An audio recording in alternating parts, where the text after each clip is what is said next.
Hello my dear students, ಇವತ್ತಿನ ಈ ವಿಡಿಯೋದಲ್ಲಿ ವಾಸ್ತವ ಸಂಖ್ಯೆಗಳು ಅಭ್ಯಾಸ 1.1 ಪ್ರಶ್ನೆಯನ್ನು ಬಿಡಿಸೋಣ. 6ನೇ ಪ್ರಶ್ನೆ ಏನು ಹೇಳ್ತಾ ಅಂದ್ರೆ 7 × 11 × 13 ಪ್ಲಸ್ 13 ಮತ್ತು 7 × 6 × 5 × 4 × 3 × 1 ಪ್ಲಸ್ 5 ಇವು ಸಂಯುಕ್ತ ಸಂಖ್ಯೆಗಳಾಗಿವೆ, ಏಕೆ ವಿವರಿಸಿ ಅಂತ ಹೇಳ್ಯಾರ. ಇವು ಸಂಯುಕ್ತ ಸಂಖ್ಯೆಗಳಂತ ಯಾಕೆ ಅಂತ ಅದ್ರ ಪರಿಹಾರನ ಬಿಡಿಸಿದ್ರೆ ನಮಗೆ ಗೊತ್ತಾಗ್ತದೆ. ಈಗ ನಮ್ಗೆ ಸಂಖ್ಯೆಗಳ ಒಳಗೆ 2 ರೀತಿ ಸಂಖ್ಯೆಗಳು ಅದಾವು. ಅದರೊಳಗೆ ಒಂದು ಅವಿಭಾಜ್ಯ ಸಂಖ್ಯೆಗಳು ಮತ್ತು ಸಂಯುಕ್ತ ಸಂಖ್ಯೆಗಳು. ಅವಿಭಾಜ್ಯ ಸಂಖ್ಯೆಗಳು ಅಂದ್ರೆ 1ರಿಂದ ಭಾಗಿಸಲ್ಪಡ್ತಾವು ಮತ್ತು ಸ್ವತಃ ಮಾತ್ರ ಅಂದ್ರೆ ಕೇವಲ 2 ಸಂಖ್ಯೆಗಳಿಂದ ಮಾತ್ರ ಭಾಗಿಸಲ್ಪಡ್ತಾವು. ಆದರೆ ಸಂಯುಕ್ತ ಸಂಖ್ಯೆಗಳು ಏನಾಗ್ತಾವು, 1 ಮತ್ತು ಸ್ವತಃ ಹೊರತುಪಡಿಸಿ ಬೇರೆ ಸಂಖ್ಯೆಗಳನ್ನು ಕೂಡ ಅವು ಹೊಂದಿರ್ತಾವು. ಅಂದ್ರೆ 2ಕ್ಕಿಂತ ಹೆಚ್ಚು ಸಂಖ್ಯೆಗಳಿಂದ ಏನು ಮಾಡ್ತಾವು, ಭಾಗಿಸಲ್ಪಡ್ತಾವು. ಈಗ ನಾವು ಈ ಕೊಟ್ಟಿರೋ ಕ್ವಶನ್ ಒಳಗೆ ಏನು ಗಮನಿಸಬಹುದಪ್ಪ ಅಂದ್ರೆ 7 × 11 × 13 ಪ್ಲಸ್ 13 ಅಂತ ಕೊಟ್ಟಾರ. ಈಗ ನಾವು ಇದ್ರೊಳಗೆ 13 ಅಂತ ಇದು ಕಾಮನ್ ಆಗಿ ತೆಗಿಬೋದು. 13 ಅಂದ್ರೆ 7 × 11 × 1 ಪ್ಲಸ್ ಏನು ಮಾಡ್ಬೋದು 1.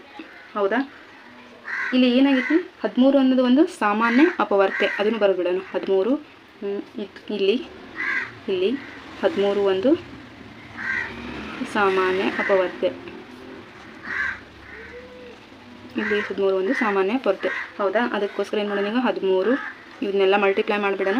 7 × 11 77, 77 ಪ್ಲಸ್ 1 ಅಂದ್ರೆ 78. ಹೌದಾ, 13 × 78 ಬಂತಿದೆ ನಮ್ಗೆ. ಇದೆ 13 × 78 ಬಂತು. ಈಗ 78ನ 78ರ ಅಪವರ್ತನಗಳ ಕಂಡುಹಿಡಿದ್ರೆ ಏನಾಗ್ತದೆ ಈಗ ನಮ್ಗೆ. ಈಗ ನಾವು 78 ಅನ್ನೋದು ಇರೋದನ್ನು 13 ಮಧ್ಯೆ ಒಳಗೆ ಐತನ ಚೆಕ್ ಮಾಡ್ಕೊಳ್ಳೋಣ್ರಿ. ಇಲ್ಲ ಅಂದ್ರೆ ಏನು ಮಾಡೋಣ, ಅಪವರ್ತನ ವಿಧಾನದಿಂದ ಕಂಡುಹಿಡೇನು. 13 ಎಷ್ಟೇ ಆಗ್ತತಿ, 13 78 ಆಗ್ತತಿ. ಹೌದಾ, ಇದನ್ನು ಇನ್ನೊಂದು ಯಾವ ರೀತಿ ಬರಿಬೋದು, ಈಗ 13 × 78ನ್ನು 13 × 6 ಅಂತ ಬರಿಬೋದು.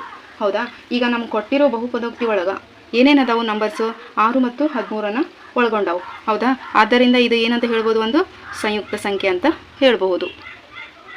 ಹೌದಾ, ಈಗ ನಾವು ಏನಂತ ಬರಿಬೋದು ಇಲ್ಲಿ. ಓಕೆ, ಈಗ ಏನಂತ ಬರಿಬೋದು, ನಾವು ನೀಡಿರುವ ಬಹುಪದೋಕ್ತಿ 6 ಮತ್ತು 13ನ್ನು ಒಳಗೊಂಡೈತಿ, ಆದ್ದರಿಂದ ಇದು ಒಂದು ಸಂಯುಕ್ತ ಸಂಖ್ಯೆ ಅಂತ ನಾವು ಬರಿಬಹುದು. ಓಕೆ, ಈಗ ಇನ್ನೊಂದು ಕೊಟ್ಟಾರಿ ಅವರು 7 × 6 × 5 × 4 × 3 × 1 ಪ್ಲಸ್ 5. ಈಗ ಇದನ್ನು ಯಾವ ರೀತಿ ಬರಿಬೋದು, ನಾವು 5ನ್ನು ತೊಗೋಬೋದು. 7 × 5ನ್ನು ಹೇಗೆ ತೊಗೊಂಡ್ರೆ ಇಲ್ಲಿ 5 ಐತಿ, ಅಂದರೆ ನಮಗೆ ಸಿಂಪ್ಲಿಫೈ ಮಾಡೋಕ್ಕೆ ಈಸಿ ಆಗ್ತೈತಿ ಅಂತ. 1 × 4 × 3 × 1 ಪ್ಲಸ್ 1. ಓಕೆ, ಈಗ ಏನು ಮಾಡೋಣ, ಇವನ್ನಿಷ್ಟು ಮಲ್ಟಿಪ್ಲೈ ಮಾಡೋಣ್ರಿ. ಇದೆಲ್ಲ ಪೂರ್ತಿ ಮಲ್ಟಿಪ್ಲೈ ಮಾಡಿದ್ರೆ ಏನಾಗ್ತದೆ ನಮ್ಗೆ 1008 ಸಿಗ್ತತಿ. ನೆಕ್ಸ್ಟ್ ಪ್ಲಸ್ 1 ಪ್ಲಸ್ 5 ಇಲ್ಲಿ. ನೆಕ್ಸ್ಟ್ ಏನಾಗ್ತದೆ 5 × 1009 ಅಂತ ಸಿಕ್ತು. ಈಗ 1009 ಅನ್ನೋದು ಏನು ರೀ, ಅದು ಸಂಯುಕ್ತ ಸಂಖ್ಯೆ ಅಂತ ನಮ್ಗೆ ಗೊತ್ತಾಗ್ಬಿಡ್ತೈತಿ ನೋಡಿದ ತಕ್ಷಣ. ಹೌದಾ, ಆದ್ದರಿಂದ ನಾವು ಏನಂತ ಬರಿಬೋದು, ಏನಂತ ಹೇಳ್ಬೋದು, ನೀಡಿರುವ ಬಹುಪದೋಕ್ತಿ 5 ಮತ್ತು 1009 ಅದರ ಅಂಶಗಳಾಗಿ ಹೊಂದಿದೆ, ಆದ್ದರಿಂದ ಇದು ಒಂದು ಸಂಯುಕ್ತ ಸಂಖ್ಯೆ ಅಂತ ನಾವು ಹೇಳ್ಬೋದು. ಓಕೆ, ಈಗ ನೆಕ್ಸ್ಟ್ ಕ್ವಶನ್ 7ನೇ ಪ್ರಶ್ನೆ ಏನಿದೆ ಅಂದ್ರೆ, ಒಂದು ಕ್ರೀಡಾಂಗಣದ ಸುತ್ತಲೂ ವೃತ್ತಾಕಾರದ ಮಾರ್ಗವಿದೆ.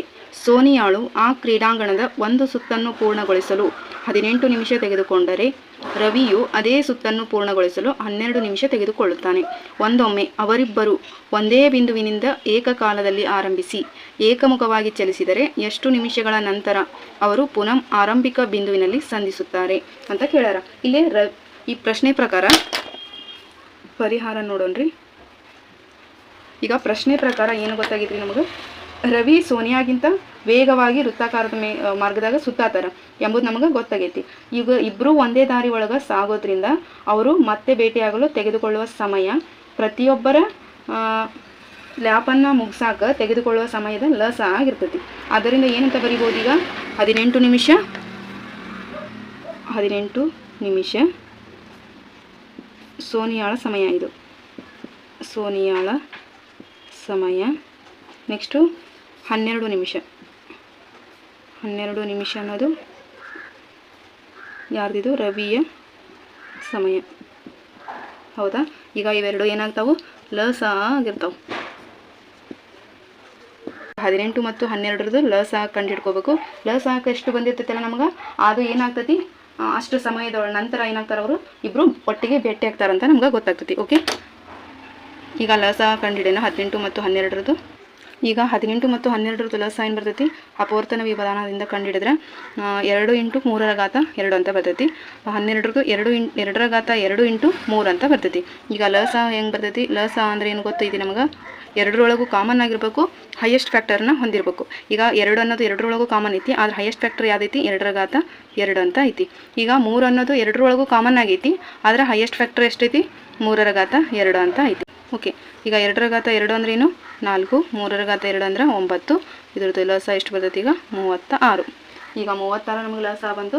ಆದ್ದರಿಂದ ರವಿ ಮತ್ತು ಸೋನಿಯಾ 36 ನಿಮಿಷಗಳ ನಂತರ ಆರಂಭಿಕ ಹಂತದಲ್ಲಿ ಒಟ್ಟಿಗೆ ಭೇಟಿ ಆಗ್ತಾರಂತ ನಾವು ಹೇಳಬಹುದು. ಅದನ್ನು ಯಾವ ರೀತಿ ಬರೆಯೋಣ ಈಗ